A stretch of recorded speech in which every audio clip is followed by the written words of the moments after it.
stand. Led by Trustee. Pledge allegiance to the flag of the United States of America and to the republic for which it stands, one nation, under God, indivisible, with liberty and justice for all.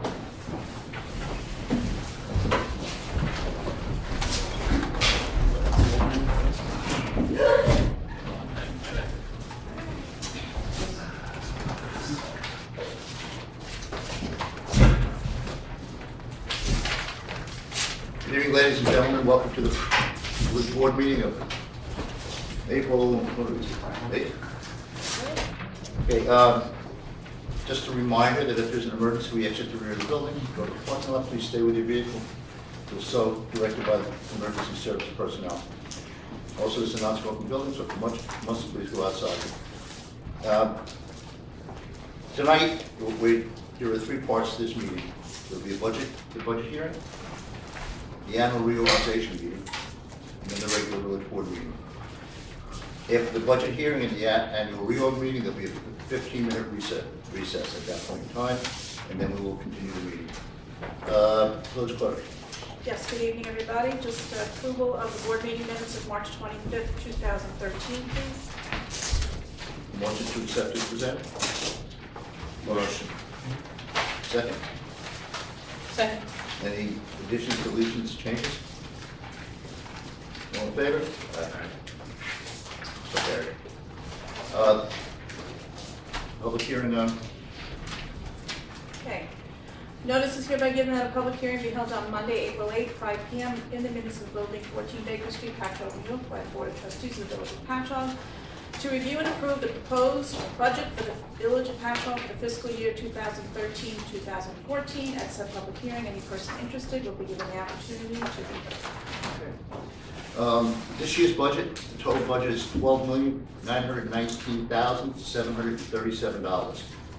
That represents $11,453,318 of village general fund. The sewer is $1,299,802.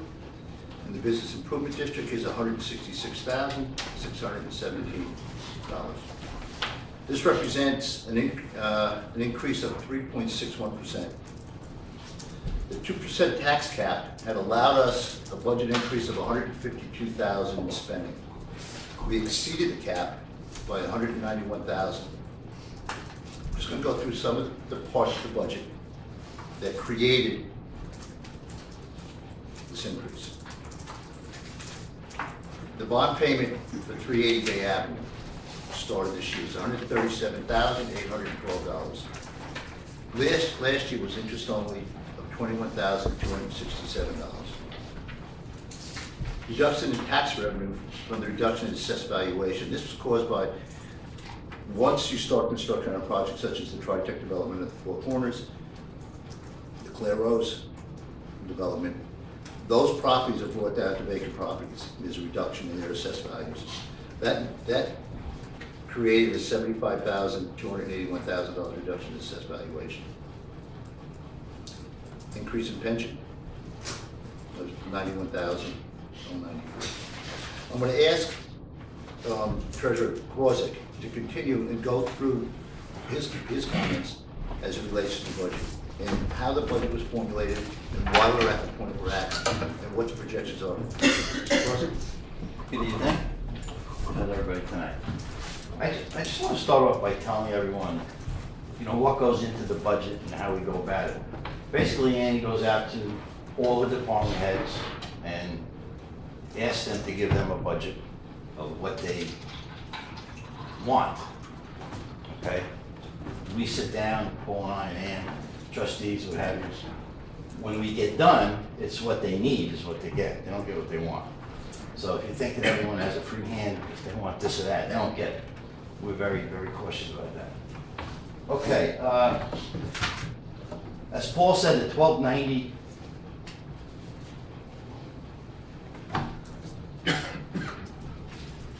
I got a 3.7%, Paul.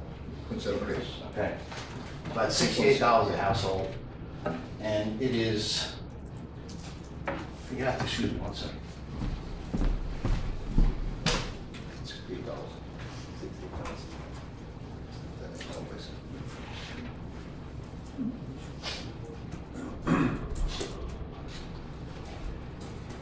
you know, as the treasurer was saying, each department has an opportunity to give their wish list. But as the great group, the Rolling Stones say, you don't always get what you want, but you get what you need. And that's what we live by when we do the budget. It's not what you want, it's what you need. There are some things that created this budget that we had no control of. Okay, here we go. All right, let's go through the expenses that we really had no control over. You start with, as Paul said, $91,000 in increased pension expense. He didn't mention that we had $30,000 in increased medical expense. We had to add $60,000 to the CEA to offset reductions of funds from HUD. We had $100,000 more in snow removal costs because Town of Brookhaven wouldn't reimburse us. We expended $500,000 in costs from Sandy, and we're expecting to get that back, but it's not in our budget. So if it does come back into the budget, it will go back into surplus. Our union contract is a 1% increase from last year. I discussed the $68 per household, and that's about a little under $6 an average household increase in taxes this year. Per month. Excuse me? $6 A month, per month. I'm sorry, $68 a year, and it's $6, a little less than $6 a month. Our surplus, which is something that's very important to me and to the rest of the board, because we want to keep our bond rating. A surplus, we started out at $3.5 billion. We took $500,000 in from surplus to reduce the tax increase. With all the other items that are going through, we're going to end up with about $2.9 million prior to anything additional that comes in this year. And that's about 26% of our revenues. Now, the way S&P looks at it, they look at your total revenues and they say, if you're a healthy municipality, you should have between 15 and 25% in surplus, okay? That 2.9 is around 26 and change, a little over 26%.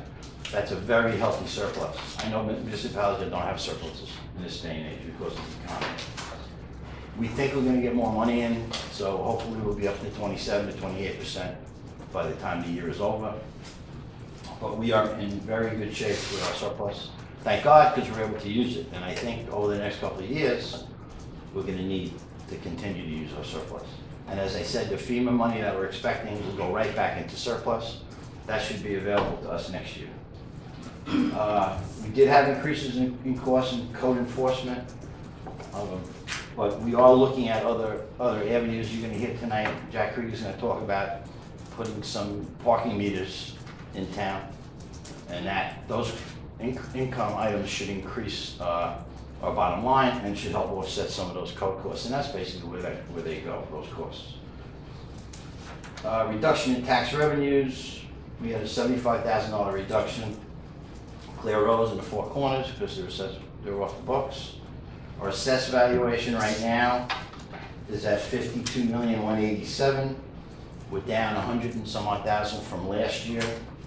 That cost us about 2 or 3 cents in the tax rate.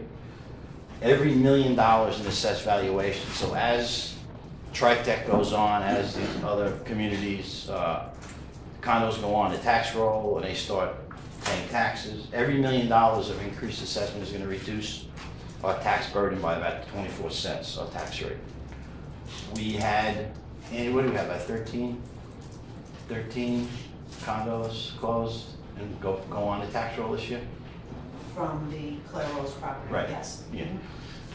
This 52,188,000 would have been even less if those properties didn't go on. And as those go on, we're looking at, I was talking to Tom Ferg, we're looking at what, 20 to 40 going on next year. That should give us close to 300,000. There's in assessed valuation. 160 in the development. Okay. So in a few years it'll be. Yeah. So 3 to 5 years, we should really be in very good shape. I don't have anything else. Any questions? Like I said, it's important to understand the process that we go through. It's not just a giveaway program. you know, a department that's come to us and they would like this and that, and we sit down and say, okay, what do you really need? And we go through it and we cut it down, and that's what you have to do. So, You know, one of the things that you hear very often, coming out of the state government in particular, is that you should draw down your surpluses. That's been Cuomo's pitch, is draw down your surpluses, draw down your surpluses. The problem that you have is when you do that, is when you get in situations like this, you're not able to offset taxes.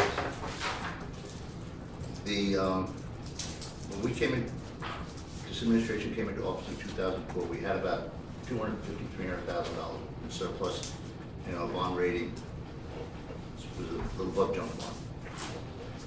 We're now at a AA3, and it's because we manage the budget, and we manage it properly.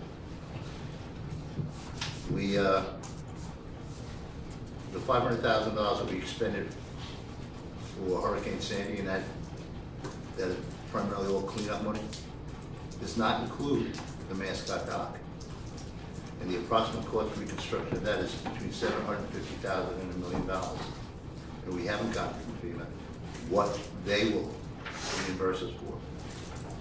They haven't really indicated to us how much of the $500,000 they're going to reimburse us. And one of the things that the control will not allow us to do is put in the budget the receivable that we would get from a FEMA reimbursement. So in other words, if we knew exactly what FEMA was going to reimburse us for, we could put that down as a receivable, which would then be an offset to the cost, which would probably lower the taxes at that point. But they don't. We've tried before in other years on FEMA related. It's very clear with them, you cannot do that. Town of Brookhaven used to reimburse all villages for snow removal. The part of an agreement that was made well before all of our times. Last year, they found a hooker in the law. You can explain it clearer than I probably can. There was a distinction that was made that the attorney general, the town attorney interpreted the comptroller's regulations to provide that they could no longer provide any of the snow removal services or reimburse the villages for snow removal services. So all those responsibilities fell back from the town onto the villages. So we needed to add it into our budget this year, an additional $100,000 for those services, which includes the salt, the sand, and the manpower. We did increase revenues. On single-family homes, we increased it by 2%, like $12 per year on a single-family home. 3% on a 2 or 3 family, and 5% on 4+ family. And the premise behind that was, is on a single-family home, it's a family that's living in it. You're paying that cost at the 2%. Once you get into multifamilies, you're getting into businesses where the chargebacks are going back to the other people living in the home, and there's revenue being made off of it. So we tried to keep the single family, and that will give us an additional $40,000 in revenue back into the village. The sewer rate increase, if anybody's looked at the budget on the first page, is really, when you take a look at it, is because of the assessed values of the properties, the drop in those. Annie, how much certiorari's did we pay out last year? I don't know off the top of my head, but you had it probably about 20 individual cases that So- were. we have settled budgeted this year. 100,000, right? We budgeted 100,000 to return money, and we've actually returned more than $100,000. Certiorari is when somebody contests their tax bill. And these were primarily businesses on Main Street and around the village that came to grievance, and they agreed their taxes. And these were pretty much settled by negotiations and through the courts. And there were other components to assessments as well, including the town of Brookhaven. They also challenged it. Right. In fact, most of them had already challenged and gotten the town of Brookhaven to drop it, so therefore they came to us and said, if you're equal to this, this is where you have to go. So those assessed values and the revenue to the village had dropped substantially and will drop substantially next year again. But within 3 to 5 years, and I think Tommy, you've talked about this, I think you'll see a stabilizing of it once the tri-tech development is in place. Because they will come up back, and yes, they have a pilot that's over a number of years, but they come back to what full evaluations were prior to the construction, and then they increase over time. The Claire Roads, as they come back on, and that will be a 3-year process, I think that's what Mike Kelly is talking about. It will take them 3 years to be here.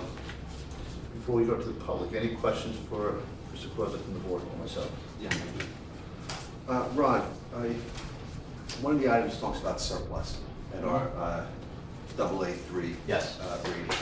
If we start chipping away at that surplus and our rating goes down, But what it means is when we borrow, our rates are higher. Right now, I don't know, Jerry, you could probably, right now, if you go out for a bond, you're probably looking in the 3s, high 2s and 3s.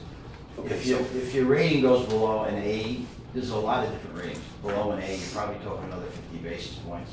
The further down you go, the more you're gonna pay for your debt. but say if it That's just one. goes, I'm sorry, That's one. say if it just goes down from a AA3 to a AA2, for instance, how much would that cost the village?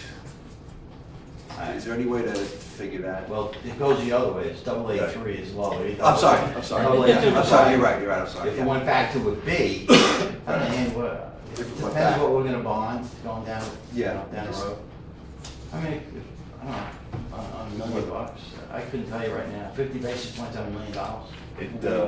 It wouldn't, I mean, if you're dropping by one notch It's in not gonna credit rating, do it's that not gonna much. make a difference at all, because you're talking about amortizing your debt over either a 15, 20, or 30-year time frame, and the spreads on yields between a AA3 and a single A is very, very narrow. And, you know, if we were to take an additional $200,000 out of our surplus, so we are under that 2% tax cap, very unlikely that it would cause an adjustment in our credit rating at all.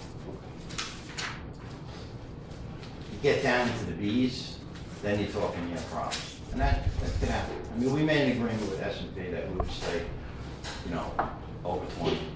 And I think having a healthy surplus is very important.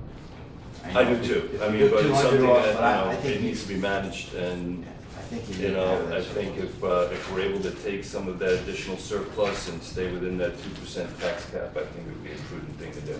So,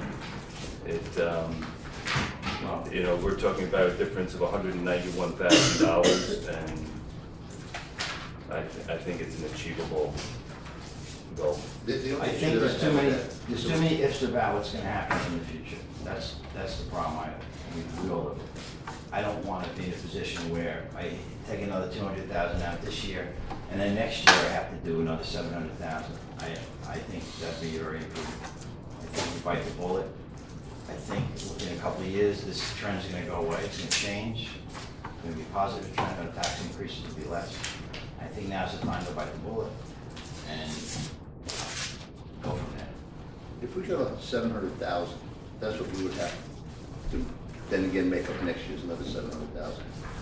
If anything happens, if we don't get the full 500,000 back from Union, you know, if we make a decision on the mascot dock to say they give us 500,000, where do we get the funds to build back the mascot dock where we want it to be? You know, it becomes a very tenuous piece at that point.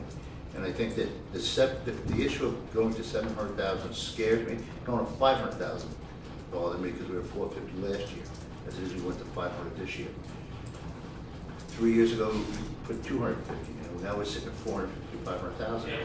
And for those of us that have been on the board for a number of years, this is where we talked about being 4, 5, 6 years ago, that we would be in a position to be able to manage, you know, the changes in the economy, and we can. But going to, with the uncertainty of the Hurricane Sandy money, the uncertainty of the reconstruction of Mascot Dock,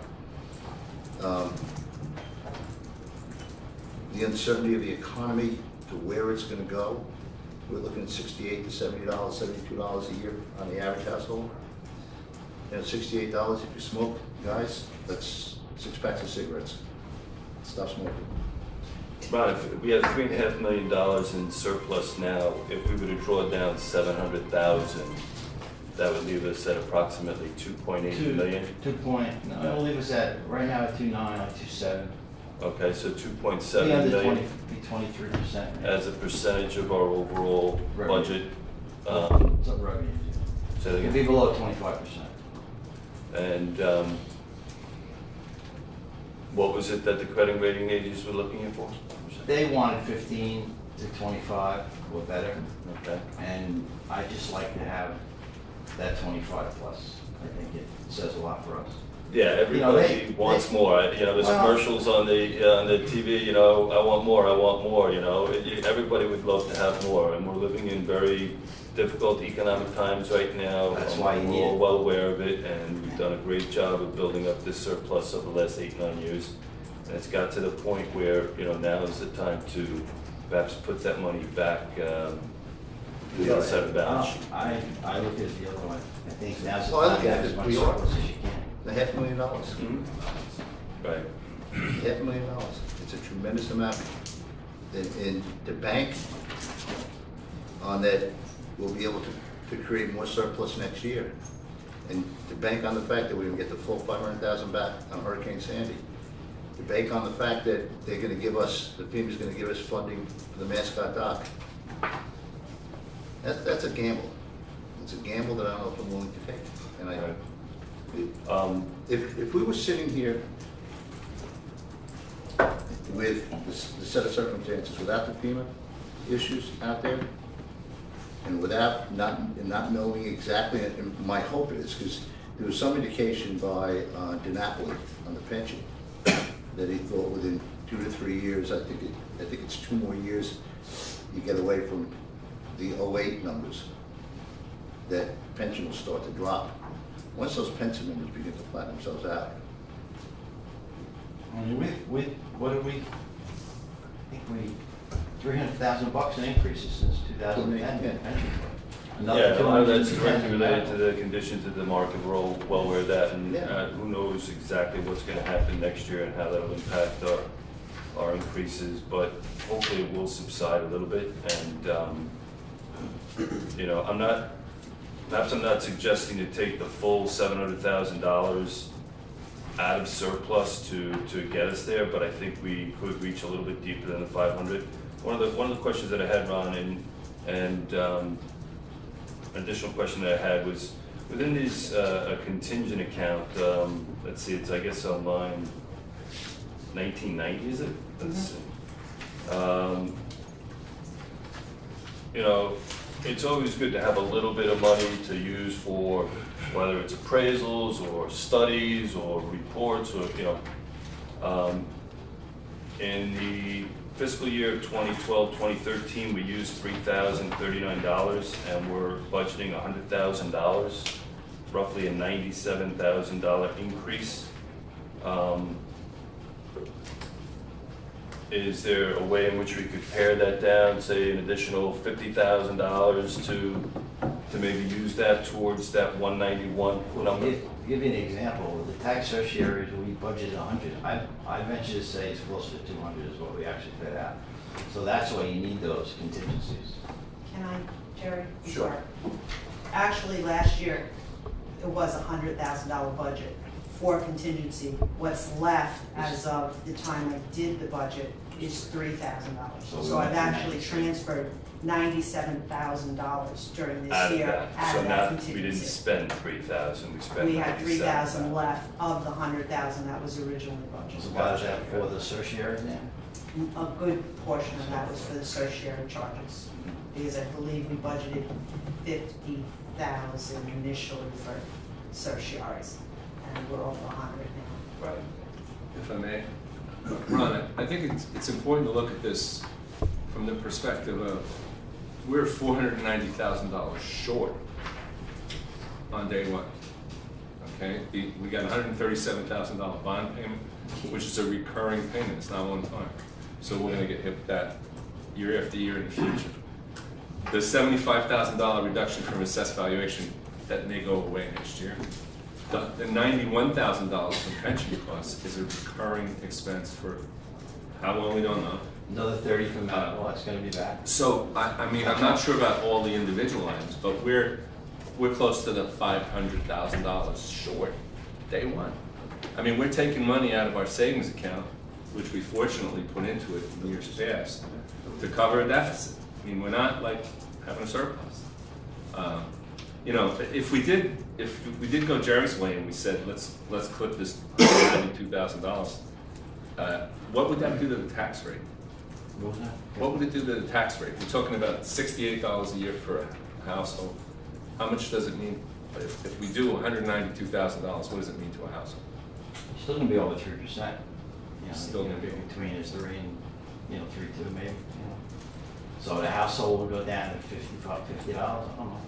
So for You know, $30 a household. I'm the glass is half full guy, you know. I'm sitting here saying, well, we got two wild cards, you know, we got FEMA and we got untold money coming in from fines, which I have no idea what it, I mean, we budgeted, I think, $400,000 or something like that. But, you know, maybe it's gonna be $600,000, I don't know. Well, maybe it's gonna be 300. Maybe it's gonna calm down and we're not gonna have the problems anymore, but, I agree with you, you can't, I mean, you know, it's not, we shouldn't roll the dice.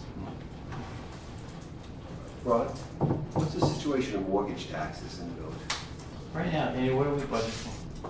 100,000. Did we meet our budget last year?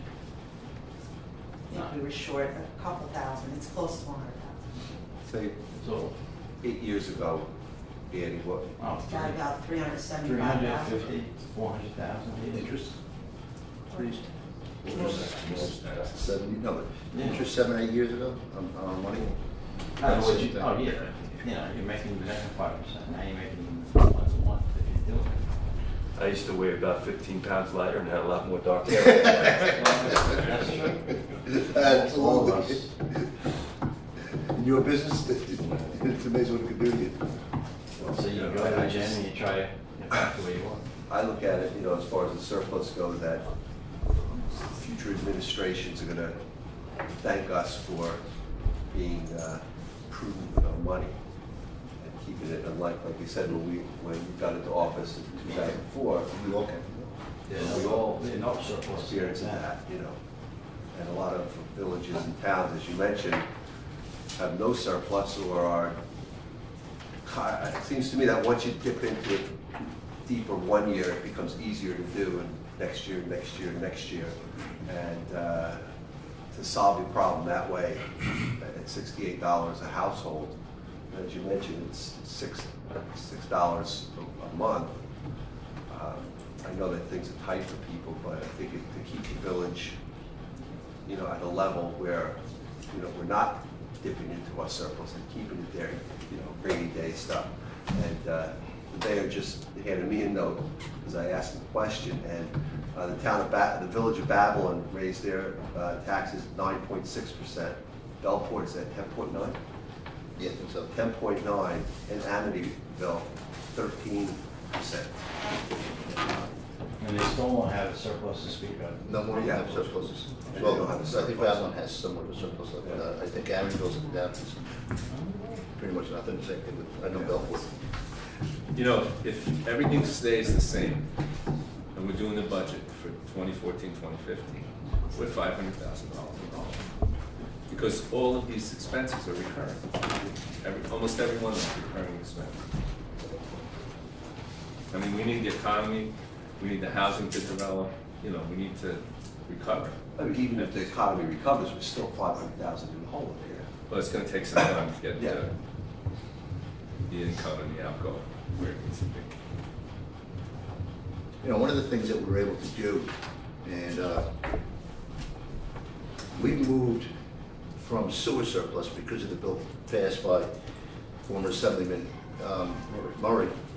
We've been able to move probably, I think, will probably be about the $600,000 range that we're able to reduce costs in the highway department in terms of materials and things such as that for roads and sidewalks and things. So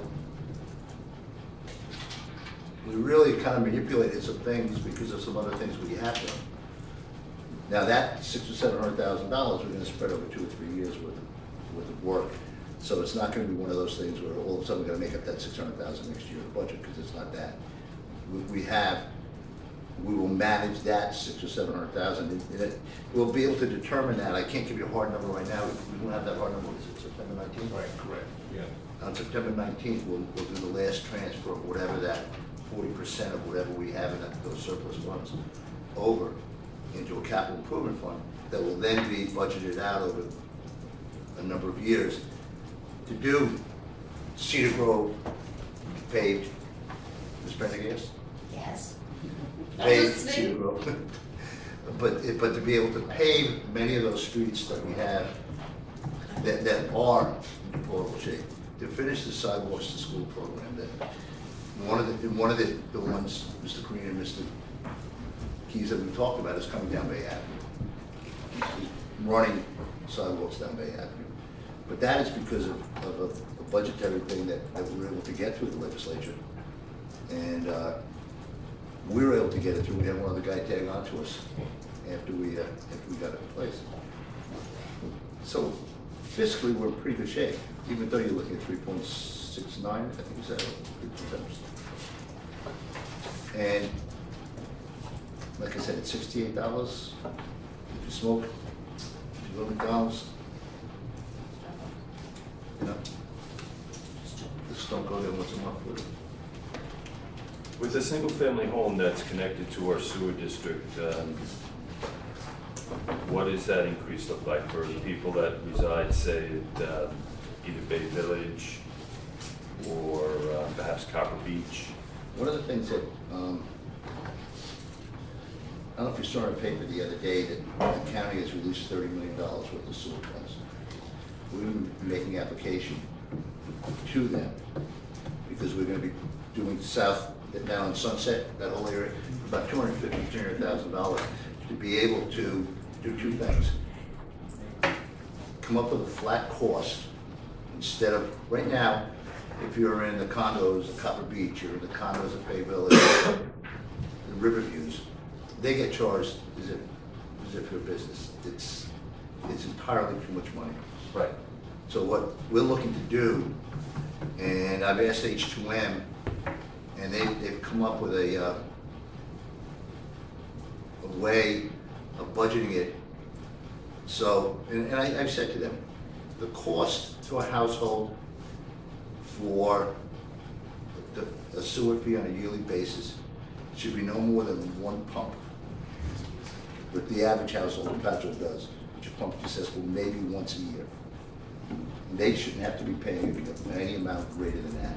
So hopefully within the next 3 or 4 months, we'll be passing the local law and legislation that the townhouses and those hooking to those will be at a flatter rate and a simpler rate. I think much like they do in the Southwest Sewer District. Correct. I think it's like $189 or some crazy number like that. I don't know where the number will be.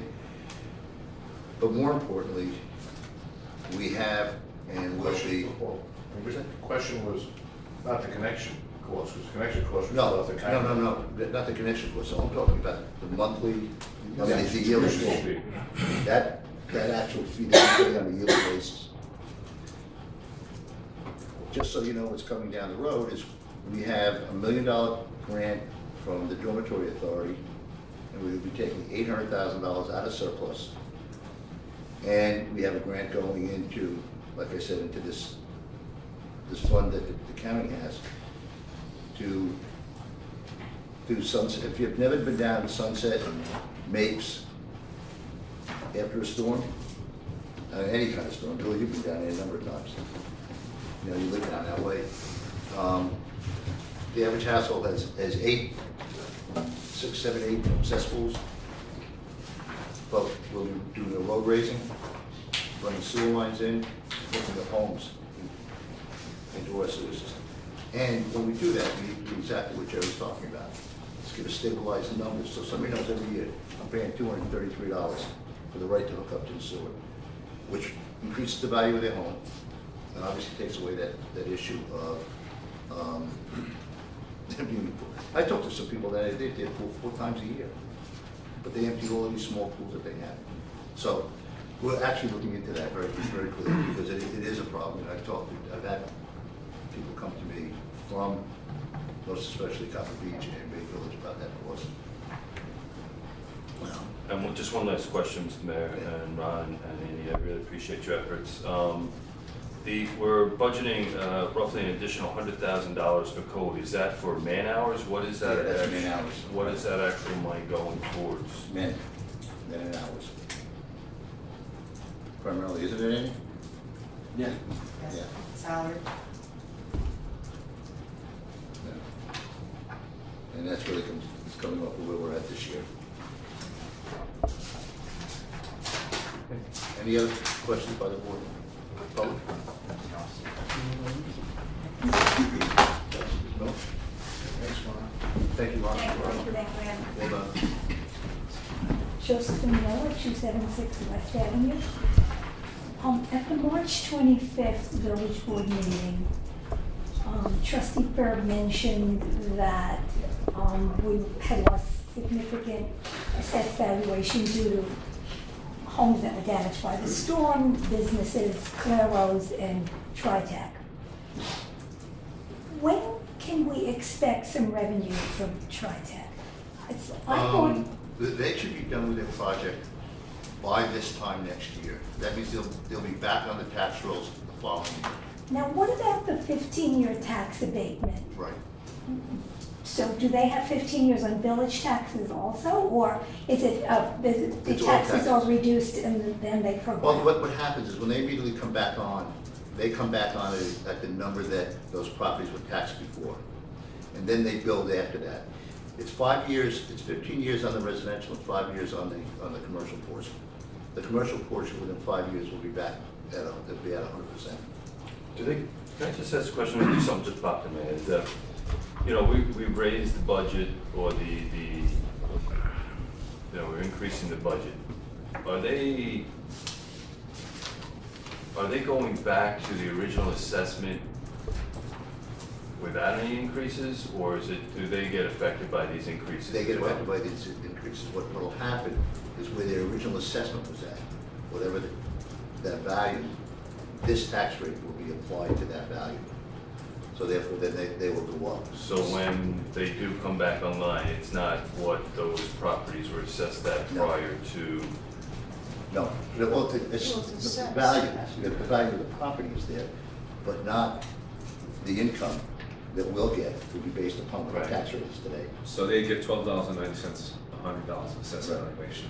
not $11 or property. Right. Okay. So we'll make some more money. And with the Claros, they come in at 100%, Right. except for I think 4 units, which are properties given by the county. So 31 West Main, now is that? That's paying full right now, They're paying, yes. they're not part of that tax abatement. Claire Rose, did I get correctly that there were only 13 closings? No, they were, Closings in 2012. right, by the time we closed our books, they had been 13 closings that were done. Okay. They're up to, I think, 19 or 20 closings as of right now. The whole first unit, with the exception of, I think, 3 properties that are used for displays, show houses, Right. are also. So this year they're on the tax rolls. Those 13. What Well, will 13 happen? are on already, there's a bunch more. And going forward, we're expecting a minimum of 20. Some people are So, more. Josephine, when they close, they go on the books, Okay, once they close. okay, thank you. And well, the other thing, that right now they pay full, as soon as they come on, they pay the proportionate amount on refuse, and they pay the proportionate amount on sewer immediately. Because those are user fees. They're not, In addition to that initial fee that you mentioned several meetings back. Yep. Well, I have another question. We have a highway superintendent who makes over $80,000, I believe $84,000. okay. I'm confused. How are his duties different from Joe Dean's? Oh, that's Joe Dean. That is true. I know, we have a highway, Mr. Garafola. We have a highway. But he's a well, first of all, he's in the union, so his is by union contract. He's been with us for 22 years, 23 years. But what are his duties? He's the high He's the foreman for, for the highway department. You know, you have Joe, he's the superintendent of highways. And then you got Louis Garofalo, who is the foreman that is out there on the road with Joe, doing the things that you do. When Joe's not in town, Louis is in charge. Like an assistant principal in a high school. You'll also see Louis, pushing the plow and mill sink as well. It's not like the two of them ride around doing one man's job. They both have their own separate functions, but do work. He's like Joe's assistant in a lot of ways as well. so the highway superintendent makes more than the village clerk. The village clerk runs the village. Without the village clerk, the village doesn't run. Why is that? Because he's making what that job demands in terms of getting somebody with disability. How would it compare to other villages? If we looked at other villages and we compared what they're, of similar size. Right, it's about where you're at. My husband is highway superintendent in Ashuappan. About the size of, Do you know what he makes? what? How big is a short? I'm, no question, I can't compare, but he makes nothing. Thank you. And they appreciate his donation of time.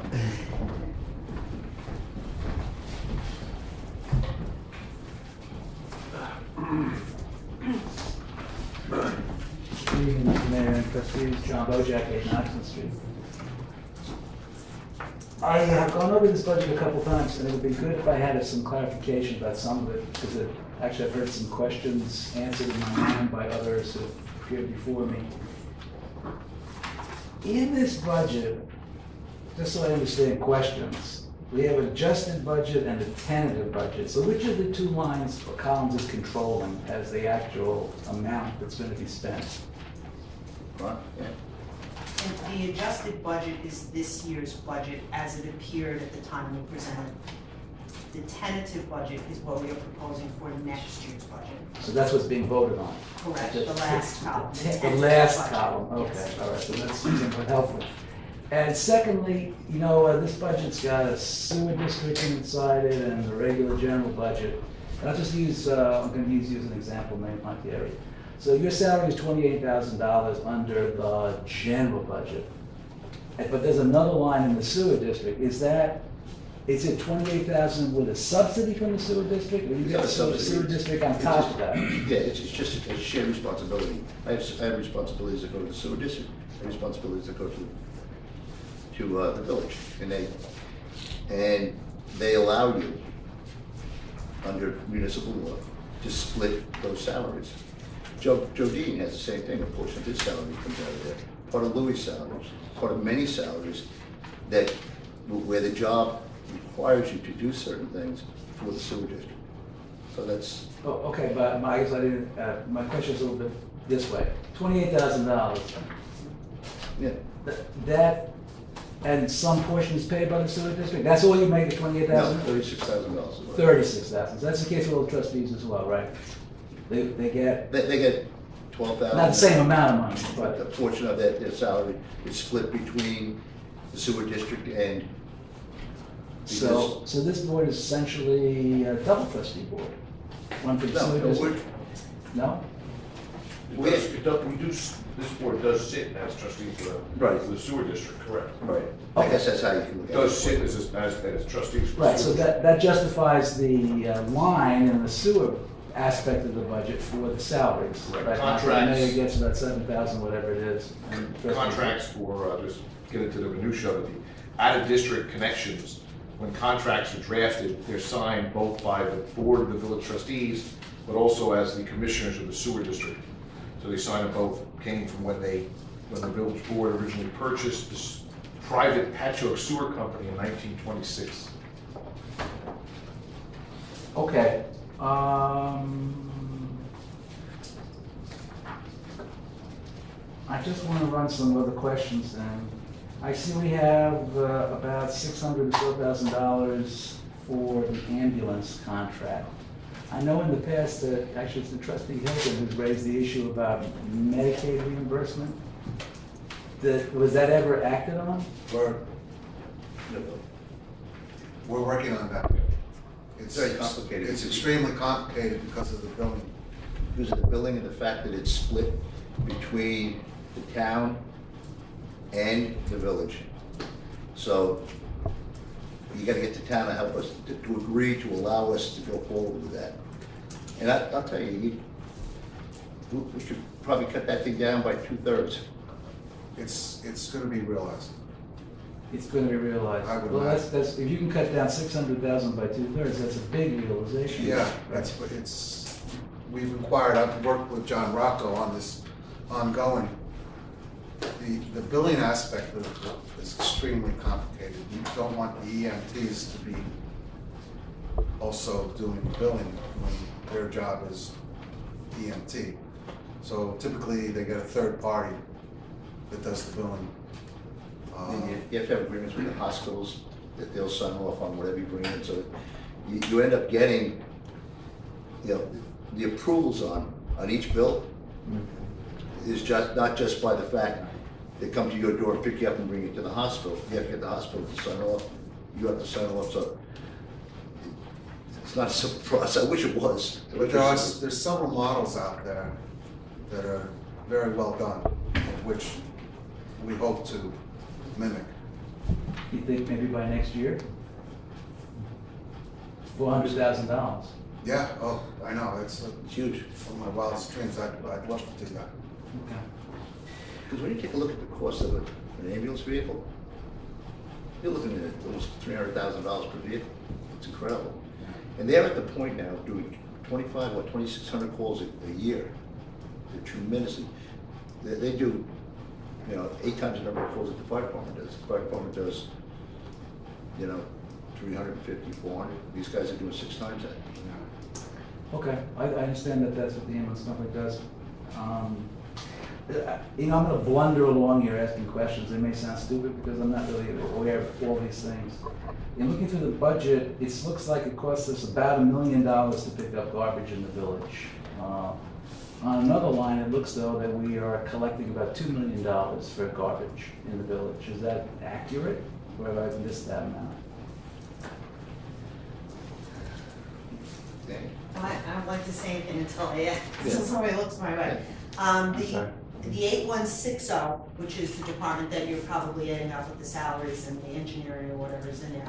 There are other items that are not reflected in 8160, which is considered the sanitation, such as the insurance, the workers' compensation, the retirement portion for the sanitation salaries. So there's other items that are not in there, but are part of operating the sanitation department.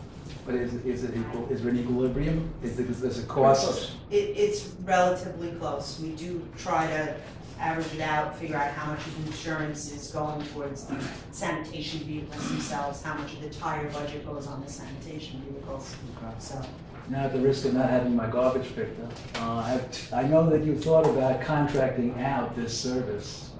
Was there a study ever done about that? You can, you could look at doing it that way, but we have always traditionally done it with our own. It provides certain services that you're not going to get if you contract out. I don't believe it's someplace we should go right now.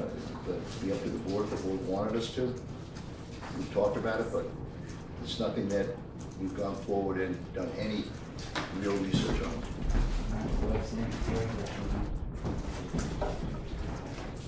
We looked at it a few years ago. Yeah. But It didn't make, you really didn't save. as much as you think you were going to. And if you had pickup at the house, like we do now, we wouldn't save anything. Okay, but no survey's been done. We could look, well, we did an informal one about 2-3 years ago. We'll do it again if we make suggestions. I think it's, I stand here probably representing the views of other people. I would think I would, then this comes up. People want to reduce services if it makes sense. If it makes sense. I don't want to put anyone out of a job, and maybe it doesn't make sense after a survey's done. But I think that it's fair to ask that some assessment be made. No problem.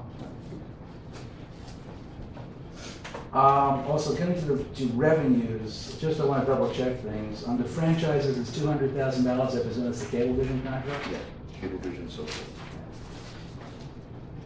Lease agreements, parking lot, is that the one for Lombardi's?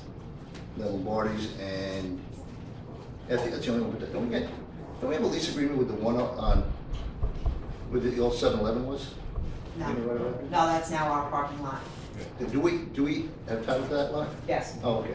I know that one. from the line out, I don't know if the line even exists there anymore or not, but from the line out is our parking lot. Oh, okay. So this is just Lombardi's? Yeah. All right. So I'll just make a general point. How many parking spaces are in that spot, by the way? And it's not lined. Yeah. It's not lined? It's how many they can cram in there. Okay, so I think maybe the point I would like to make, again, I think I'm reflective of some points of view, that sometimes when the village is leasing out some of these aspects of its property rights, such as the lot, that maybe get a higher value than $5,000 for the use of that lot, which I'm sure if there's a number of parking spaces in there, is worth quite a lot to Lombardi's, which I don't think is in Poverty Row. And I raise this point because I know that later on, you're going to be voting on a lease for the Harbor Crab, which I understand is at a rate of only $10. It's an easement. I would raise a question about whether or not that's a fair exchange in terms Wait of for the that, village. wait for that to come up. It's part of your discussion at that point. Thank you. Fine, I will, but on that point, I would urge the village, I don't know when the Lombardi's lease expires. But what? I think it's got some time. Got some time? I don't know off the top of my head. All right, so maybe the horse is out of the barn, but in similar circumstances, I would suggest the village get its money's worth, especially since people still have to pay taxes. Also, I see that the noise license fees are still $2,000, which means there's no change contemplated for an amplified music noise license. Is that correct? No, because we can change it at any given time. But you haven't changed it? No. This is the No, we third, haven't changed it at this point. right, this is the third year I've raised this as an issue. Okay. Alright, so I'm gonna raise it once again. I think, again, this is an example of the village giving out a permit or a lease on not getting its value. Clubs benefit enormously from having an amplified noise license. For them to contribute a couple $100s to the village when they may be making tens of thousands of dollars based on those licenses is out of proportion. And I think the village should increase these licenses. And I'm actually coming to one of your points that you raised a couple of weeks ago. Why not use the increases from the noise licenses to pay for dealing with some of the issues on Main Street in terms of code enforcement or other aspects of dealing with issues that arise out of our burgeoning and booming entertainment sector. You don't have to create a special law, you can just use the one we already got and just use it a different way. So I'm gonna raise that point for the third year and hope that someday it'll be listened to. And I think lastly, I just want to ask a point of clarification. Revenue per capita here is $92,000, I see, right? The per capita that's what, state or federal aid? That's It's stated. state aid. State aid based on what, the population of the village? All right. Now, stop me if I'm wrong, but I looked at the census data for 2010, 2012, whenever it was, and compared it to 10 years prior to that, and if I'm wrong, you can tell me, but it appears as if Patchogue Village lost population in 10 years. Is that true? Well, if you look around today, I don't think so, but I don't know about 2010. Well, the reason I raise that, if it's not true, why hasn't, or could the village raise a grievance, an appeal, and ask for a reassessment of what the true population of the village is, and increase its per capita contribution? It strikes me, as well as you, to fly in the face of common sense that in 10 years, the village of Patchogue, according to the United States Census Bureau, has lost people. And Marion would know that. Yep, Yeah. thank you. Those are my suggestions. Thank you very much. Any other questions for the public? Well, Mr. Mayor, Lauren Prendergast, 41 Cedar Grove Street. Lauren, just one second. Bear with me just one second while it's still in my head, sorry. So I was going through the BID's budget, and one of the things that is falling off of their budget is a $30,000 commitment, which was used for the dredging of the river. And as John mentioned a few meetings ago, I talked about maybe finding new ways to raise revenue to help the offset increased costs of our code. And I guess it would be my point at this meeting to maybe ask Mr. Ferb to speak to the bid members and see if that $30,000 that they've earmarked towards the dredging of the river could be somehow allocated towards the cost of our code enforcement. The whole purpose of the bid in its origination was to help cover the cost of our code on our main street, and their contributions to our code costs has been woefully underfunded. So it'd be something that I don't know how we can obligate them to that. I know they're an independent body, but it'd be a discussion I think worth having. They have, I just want to, I think that would be under my, You're a liaison to the BID? the code enforcement, so. just on that 30,000, we had discussed it with the 30,000. They would put that 30 towards any bond we take out for whether it be a parking structure and or or parking meters or any of that. They would, or not parking structures, or the acquisition of properties. I think that's where that discussion is. Yes, the discussion has been started to allocate that $30,000 towards parking. We are, I'll tell you, every meeting we talk about code enforcement. I sent an email out the other day, but I'd like to really know that we have a shortage in personnel in code enforcement before we hire more code enforcement. You know, I don't know what the situation is, okay? Could we redeploy current people to the weekends? You know, there's things that we can do before we tax people, before we create some of the assessment. You know, let's see what we got. Let's see what's happening. It seems as if the mayor and treasurer thinks that we need $100,000 of additional man hours, so. I think we've already got it. Say it again? I think we already have it. I think That's what it's proposed. But we need to increase man hours. We have the personnel, it's the So it's increasing man hours. Okay. What So could you're be suggesting that we for- could pay for that? Annie, Yeah, the number that's there, as we discussed it, that's really taken off the prior year's costs and where it was trending, correct? right, we're going to be short this year in what we budgeted for code enforcement salaries. So the increase in the budget is to cover what we're short this year, as well as to cover the percentage increase they were granted in their contract negotiations, plus the additional hours that have been added to have additional people on Saturdays and Sundays. I'm not saying, well, I'm just Yeah, trying to make a that's- point to Mr. Ferb, is that there is a need for those man hours. There's money that needs to be raised for those man hours, and where do we get that money from? And the BID and the business community, which is creating a need for additional man hours to make sure our codes are enforced. I think I'd rather see the money come from there than in single-family homeowners, that's for sure.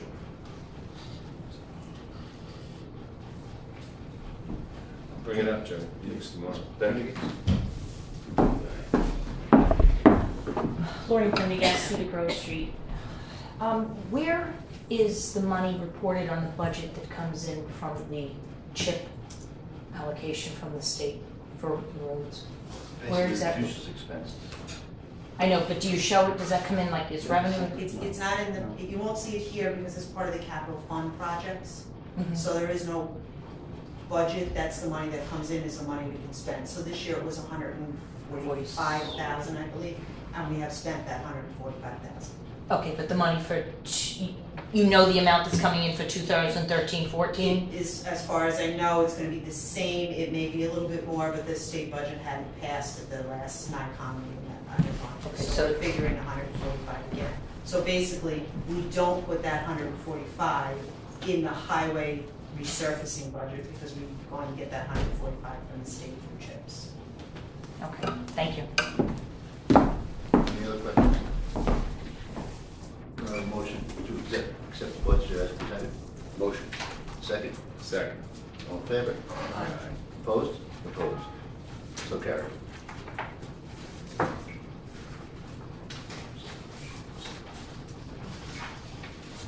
Okay. Reorganization meeting.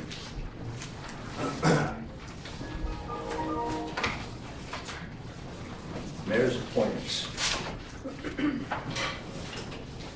Registrar of Vital Statistics, Patricia Seal. Motion? Motion. Second?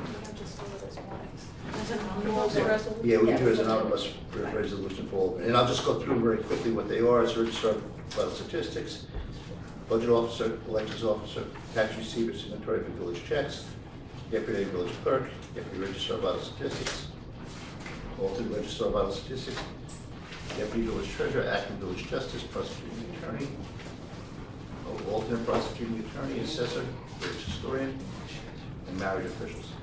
Motion to accept as presented to the board. Motion. Is there a second? Second. All in favor? Aye. Okay. Mayor's appointment for commissioners. Deputy Mayor Jack Creedy, Commissioner of Code Enforcement, Park Enforcement, Public Relations and Publicity, Liaison to the Bachelor Board. Motion to accept and present. Motion. Second. Second. All in favor? Aye. Okay. Commissioner of Public Works, Sanitation, Sewer, Facilities Management, Commissioner of Lighting, Waterfront Development, Liaison, CDA, Trustee Joe Keys. Motion.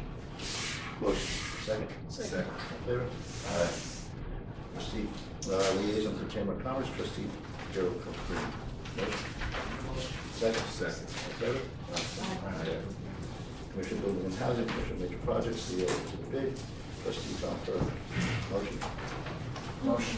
Second. All in favor? Aye. Carried. Commissioner of Economic Development, Planning and Zoning, Liaison Beautification, Liaison Patchogue Arts Council.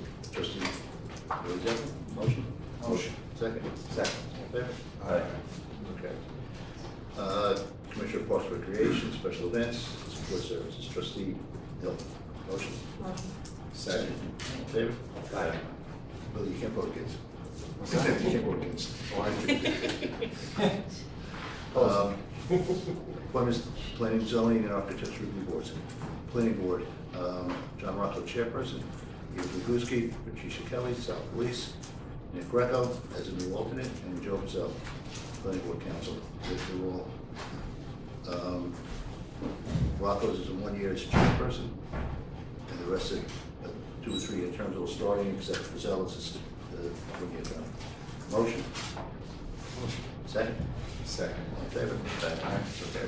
Zoning Board, Priscilla chairperson, Mike Stein, new member, Paul Whitener, member, Bertman, alternate, Ernie Mallett, council. All in favor? Motion? Motion. Second? Second. All in favor? Aye. Orchestra Review Board, Karen Zorzan, chairperson, Rebecca, new member, Maureen Mohini. Did I pronounce that right, Maureen? All in favor? Motion? Motion. All in favor? Aye. Okay. Ethics Board, Dan Pergolese, Elizabeth Marino, Annette Levinson, Brian T. Eden, council, the chairperson, Dan Pergolese. Motion? Motion. Second? Second. All in favor? Aye. So carried. Community Development Agency Board, Elizabeth Marino, chairperson and member, Joe Keys, member, and Ernie Swenson, Don Wattsmith, Tony Dean, and Jason Bellini, alternate. Motion? Motion. All in favor? Aye. So carried. License review, Jack Krieger. I thought we did away with that, Mr. Mayor. I think we have. One aspect of license agreement still remains, right? Yes, yes. I thought we just, We did away with some of them, like, well, plumbing licenses. No, I think that they're, I know what Jerry's talking about, because what we do with it now is, they go to Jim Berwick. He really does the approval on it. I thought we just did away with the whole license review committee altogether. Well, I thought that the role was changed, that we didn't have 3 trustees reviewing it, but rather Jim Berwick. And I think it's just that this question goes back to, yes, it has to go back to the trustees for final approval if there's a concern about them, and that's the only reason. I think we still have one person. Okay. Motion? Motion. Second? Second. All in favor? Aye.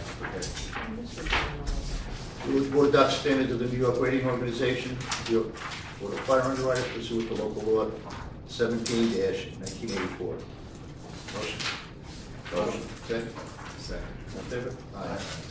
Resolution, the annual organizational meeting of the Board of Trustees of the Village of Patchogue, the municipal building on the first Monday of April, or at the discretion of the Board, just as soon as practicable thereafter, but no later than April 30th. Motion? Motion. Second? Second. All in favor? Aye. That the following officers and employees hereby authorized to attend the following schools during the coming year. Comes of Mayor's Annual Meeting, Mayor, Trustee, Village Clerk, Training School for Fiscal Officers, Municipal Clerks and Officers, Village Clerk and Village Treasurer, New York State Magistrate, Court of Clerks Conference, Village Justice, Court Clerks, New York State Planning Federation, Planning Board and Zoning Board members, Eastern States officials, building officials, and New York State building officials, building inspector, and with Public Works, Highway Superintendent, and/or highway foreman. Motion, all in favor? Second. All in favor? Aye. So carried. Resolution to adopt the investment policy for the Village of Patchogue, which includes Retention Bank, Bank of America, Chase, Capital One, and BIA Class, HSBC, TD North Bank, and depositories, as depositories of village funds. Motion. Second. Second. In favor? Why are we're still dealing with TV? No, No, we're not, but do you wanna, just do keep we it have, available. yeah, We just moved all the CDA stuff over to the bridge. okay, so everything's out of there right now. I think we should Yeah. pull up the list. We'll have, we definitely don't have any money left in there, in CD Bank? Positive. Pull up the list. So Oh. we just, somebody has a, Enchanted, Bank of America, Chase, Capital One, BIA Class, HSBC, as depository for village funds. Motion? Motion. Second? Second. All in favor? Aye. So carried. Village, village officials, be bonded in respective bond amounts, be read. Village Justice, Christopher P. McGuire, $300,000. Village Acting Justice, Kerry Leonard, $300,000. Village Treasurer, Ron Crosby, $300,000. Deputy Village Treasurer, Henry Martin, $300,000. Village Clerk, Patricia Seals, $300,000, and she's also bonded at the amount of the tax roll. Deputy Village Clerk, Irene Detman, $300,000. Is there a motion? Motion. Second? Second. All in favor? So carried. The regular board meeting of the Village Board of Trustees be held in the municipal building on the second and fourth Mondays of the month, 6 p.m., unless it falls on a holiday, in which case the meeting will be held on Tuesday. Motion? Motion. Second? Second. All in favor? So carried. That the Long Island Advance be designated as the official weekly newspaper for the Village of Patchogue. Motion. Second? Second. All in favor? Aye. So carried. That Newsday be designated as the official daily newspaper for the Village of Patchogue. Motion? Motion. Second? Second. All in favor? Aye. Motion that the village mileage reimbursement rate to coincide with the IRS reimbursement rate. Motion. Second. Second. All in favor? Aye. To approve the village policy handbook as written. Motion. Second. Second. All in favor? Aye. Okay. Have a motion to go into a 15-minute recess? I'm going to swear in Karen, and then swear the mayor as marriage official. So motion to adjourn? Motion to adjourn? A motion to go into recess for 15 minutes. Motion. Second. All in favor? So carried. Very, very.